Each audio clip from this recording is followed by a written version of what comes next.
Once again, it's your boy, the extra large professor from Dad Cypher, and sit down with me on the couch as we go ahead and review week 2 of In Treatment, starting Aduba season 4 of In Treatment. So let's go ahead and break this down. I love these 2 episodes of Aliando and Colin.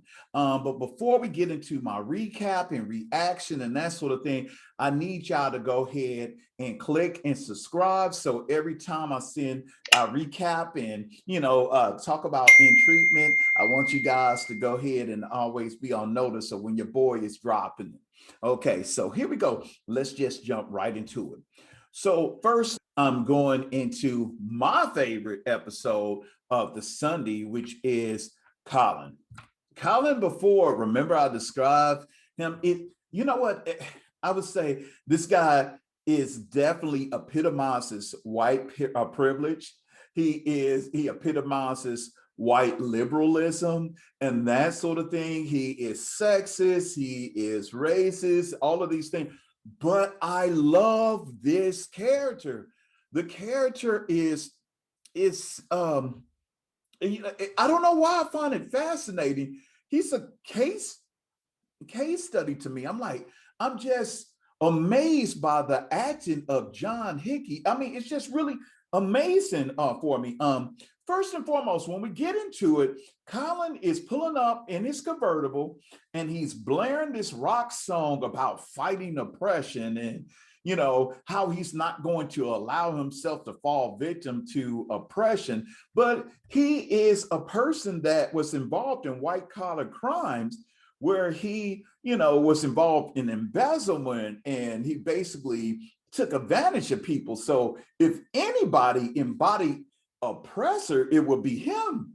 But he doesn't really seem, he doesn't pick up on it. And I think that's what I like about him. He just doesn't know. Whereas Eladio, I feel, knows his mental health issues. And I think he sort of uses it as a way to take advantage of others to enable him. Colin, on the other hand, doesn't have an idea at all as to why he is the way he is. And it seemed like it should be blatant and clear, but it just shows like, at least the series is really trying to show how white privilege and money and class elitism has created these sort of blind spots for him. So right away, one of the things that you notice in a session is that he is evasive once again. He decided that he would try to, pull the wool over Brooke's eyes by saying he's changed. He realized his shortcomings. She's such a great therapist. And he realized that he has to take full responsibility for his actions because keep in mind, Brooke controls his probation. So she has to give him a recommendation in order for him to be free. So he's showering her with all of these compliments. But Brooke does something so genius to me. Now, you guys can write down in the comments if you think my theory is wrong.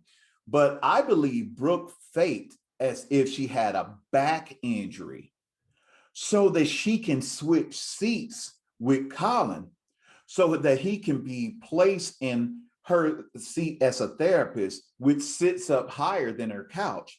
So he could feel like he's restored back to a position of power. And boy, did this work like gangbusters. Because the moment that this man sits in a seat, he was like, wow, this sort of feels good. I feel so empowered. I feel like my seat is higher.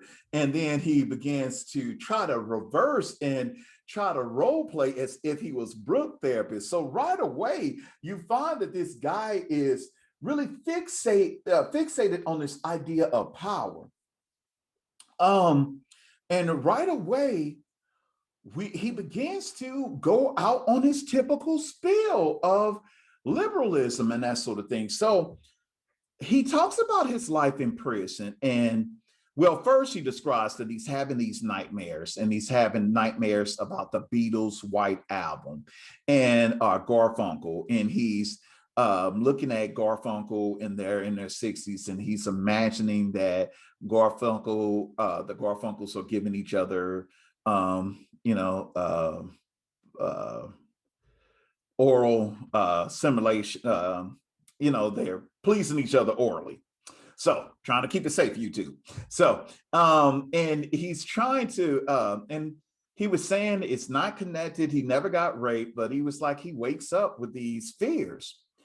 And so he begins to, Brooke is like, well, tell me what changes you made. What happened? What was prison like? And he was saying it was born. And it was like born in the fact that he held his head down. He was trying to be the model citizen. So again, he's fixated on trying to achieve this level of power. But what sets him off as being a model prisoner, he actually goes into a computer lab and he begins to go to Twitter, and he begins to see his Twitter trolls, like people who are basically talking, about him in a negative light, talking about his work and how, he deserves to be in jail and how his work was always shoddy and he wasn't a visionary. And this sets him off. And right away, one of the things, in addition to that, before I move on, he begins to criticize the woman that is the critic, and he describes her as the woman, and even uses a four-letter word that begins with a C, which he has to stop himself from using. And basically was saying that she used to come to my parties, she idolized me, now she hates me. And he's just taken aback about how the label of criminal has taken away his sort of privilege at being at the top. But this is the label that most people, once they go into prison, the label of criminal, it's looked at like a sort of scarlet letter. But by being in that position of privilege and power for so long, this is devastating for him. He feels like, wow, the world is turning on men like me. And then he goes to describe like he tried to help this Puerto Rican correctional officer and tried to tell her like tips on how to invest. And she told the higher ups, because he's not supposed to be engaging in any talks about finances and that sort of thing. Hello, you were charged with embezzlement. And so he describes her as a nothing Puerto Rican, that he was trying to help her. She turned this information into the higher ups that forced him to do more time, and he spits in her face. But he doesn't want to consider that assault. He was like, how was that assault? I mean, I didn't punch her. And so, so he has all of these different things that, he's just not taking accountability. And then after that, he really engages into this whole spiel on how the world is turned against him. He said, nobody talks about the money that I gave to the NAACP or to gay rights or the Southern Law of Poverty. And he was talking about all they see me as is this bad guy. They don't give me credit for it. And Brooke is like, why are you so fixated on what people think about you? And it started making me think, if you're getting into altruism, like this sort of selfless giving, if you're doing that solely for recognition, then you're missing that sort of human connection. And oftentimes when you find people that are engaged in this sort of philanthropy where they want the public to see, look at how good of a person I am, oftentimes it's more for that person. And it's to show the world that, hey, I'm a good guy. And also it's also keeps you in a position of power and privilege, because you can say, hey, I am in the privilege to help those who are beneath me. Give me 10 push-ups and I'm going to give you $20 right now. We ain't giving out no free money. 4 go, we there 5. Yeah, 6. And that's really sort of the attitude that he has. As a result of him getting into it with a correctional officer, he purposely gets into a fight with another inmate named Pineapple Juice. Now, for those who don't really understand like the prison culture and that sort of thing, not that I really understand it all that well, but stereotypes is those who have like the sort of sweetest names are oftentimes the most hardened criminals.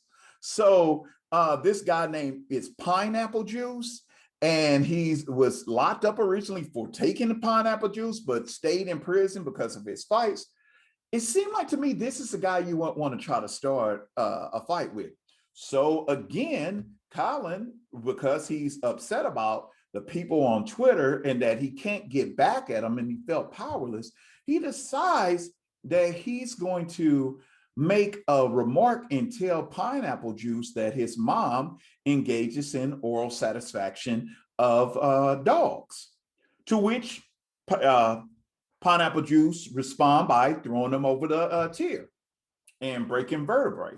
And Brooke picks up right away. Did you intentionally start this fight so that you can get sympathy from those who were talking negatively about you? And then he was like, no, I'm not that clever. I'm not that clever. I'm not that clever. And then he was just really talking about how he genuinely gives. And then he started going back in time and said, have you ever seen Eddie Murphy Delirious? And it's just funny, like he's always bringing up these Black references up to Brooke as if she will never really understand what life is outside of Blackness. So he goes to Eddie Murphy and he said Eddie Murphy was using the F word, a homophobic slur, back in the 80s when he did the comedy, his stand-up comedy, Delirious. And he was like, he's using those words, but that's your hero. And Brooke was like, what makes you think Eddie Murphy is my hero? Like, where are you coming from with that? And then she was like, why worry less about what people think about you? And then just think about what it is that you think about yourself. And then he was like, don't you see that this face right here, I'm being judged. As a white male, I'm being judged. It's like it's like this whole thing, like the world is against privileged white males, and that he is a victim of that instead of really being a victim of embezzlement. And even if he feels, and Brooke said it best, she was like, even if you have these sort of racist and sexist things, okay, own that and don't, but also own the responsibility that you did. And he was like, no, but this correctness is killing me. And mainly, I feel like it's because he's losing control of the narrative. As a privileged white male that was in top of the technology industry or financial world, he was able to write his own narrative. But what he doesn't understand is most people in America, I don't care if you're poor, white, you're a person of color, you're a woman, most people don't have control of their narrative. Only a privileged few have that. And he doesn't really see that his struggles are akin to what most people go through. But he feels like it's a blatant attack. The biggest problem with him is he worries a lot about what other people think. And Brooke is really trying to get him to see, if you take ownership and begin to love you, then perhaps you could begin that freedom. And he becomes outraged and leave the therapy session.